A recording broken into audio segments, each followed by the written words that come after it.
بسم الله الرحمن الرحيم إنا أنزلناه في ليلة القدر وما أدراك ما ليلة القدر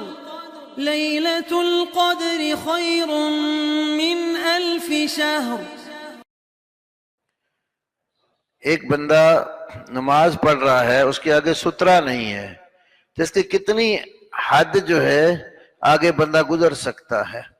پہلی بات تو یہ ہے نماز پڑھتے وقت سترے کا خیال کرنا چاہیے، اور اس کے لیے میں نے پہلے بھی ایک دفعہ یہاں بتایا تھا کہ سب سے بہتر صورت ہوتی ہے آپ پہلی صف میں آ جائیں، 2 اجر، ایک پہلی صف میں نماز پڑھنے کا، کیونکہ بخاری شریف کی حدیث ہے آپ صلی اللہ علیہ وسلم فرمایا کہ اگر تمہیں پتہ چل جائے کہ اذان دینے میں اور پہلی صف پہ نماز پڑھنے میں کتنا اجر ہے تو ہمیں اس کثرت سے آپ کو قرآن اندازی کرنی پڑے گی یا جگہ کس کو دینی ہے۔ تو اگر آپ شروع میں اگلی صف میں آ کر بیٹھتے ہیں، آپ کے سامنے دیوار آپ کا سترا بن جاتی ہے، تو دونوں کام ہو جاتے ہیں۔ پھر جو بعد میں آئے اگلی صف پوری ہوگی اور پچھلی صف پہ ان کے پیچھے بیٹھیں گے، اگلے افراد ان کے لیے سترا بن جاتے ہیں۔ اگر ایسا نہیں کرتا، مثلا بھائی آیا، جیسے وہ بھائی پڑھ رہے پیچھے، ستون کے پیچھے کھڑا ہو جائے، ستون نہیں ہے تو پھر کوئی سترے کا اہتمام کرے، کیونکہ آپ نے فرمایا لا تصلی الا الی سترہ، صحیح ابن خزیمہ میں ہے، سترے کے بغیر نماز نہ پڑھو۔ اور بخاری شریف میں صحابہ جب مسجد میں آتے تھے کانوا یبتدرون الی الاسطوانہ، وہ ستونوں کے پیچھے جلدی جگہ حاصل کرتے تھے تاکہ ستون ان کے لیے سترا بن جاتا تھا۔ اوسط ابن منذر میں ایک حضرت انس رضی اللہ عنہ مسجد حرام میں آئے تو آگے سترا گاڑ کے انہوں نے نماز پڑھی۔ آج تو بالکل حرم میں تو کوئی پابندی لوگ کرتے ہی نہیں، نہ کہتے یہاں کوئی مسئلہ ہی نہیں ہے، حالانکہ آپ صلی اللہ علیہ وسلم فرمایا لو یعلم المار بین یدی المصلی ماذا اسم علیہ، اگر نمازی کو پتہ چل جائے،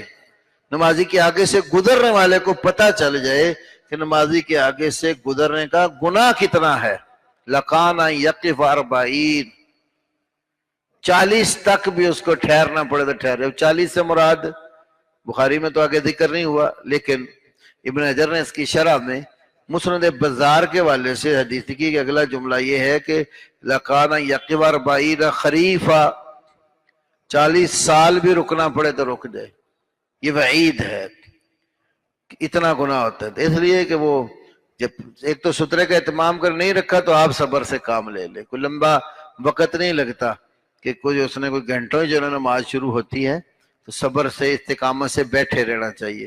اب عمومی فاصلہ کتنا وہ تو آیا ہے، لیکن یہ نہیں بتایا شریعت نے کہ اگر جو ہے نا وہ اس نے سترا نہیں رکھا تو آپ 1 صف 2 صف 4 صف آگے سے گزر سکتے ہیں، یہ نہیں بتایا۔ جب نظر آ رہا نماز پڑھا اس کے آگے سے مطلق منع کیا ہے۔ فاصلہ کتنا تھا؟ ایک حدیث میں ہے آپ صلی اللہ علیہ وسلم کے اور سترے کے درمیان 3 ذراع،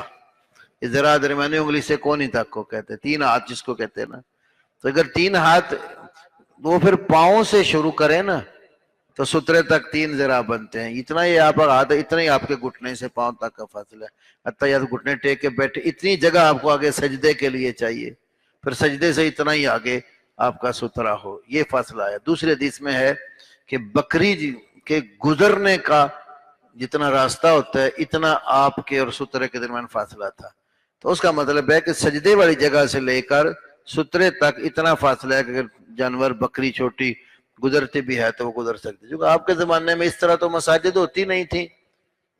وہ کچی مسجدیں ہوتی تھی، چھوٹی چھوٹی دیواریں بنائی ہوتی تھی، تو بکریاں وغیرہ بھی آ جاتی تھی، تو بکریوں کے باڑے میں اسی لیے نماز پڑھنے کی بھی رخصت رکھی شریعت نے، تو یہ اتنا فاصلہ تو حدیث میں آیا ہے، لیکن یہ نہیں بتایا اگر کسی نے سترا نہیں رکھا تو آپ 2 صفوں سے آگے گزر جاؤ، 3 سے گزر جاؤ، صبر سے کام لے لیں، کیونکہ شریعت میں جو وعید آئی ہے اس کا تقاضا یہ ہے کہ آگے سے مت گزرے۔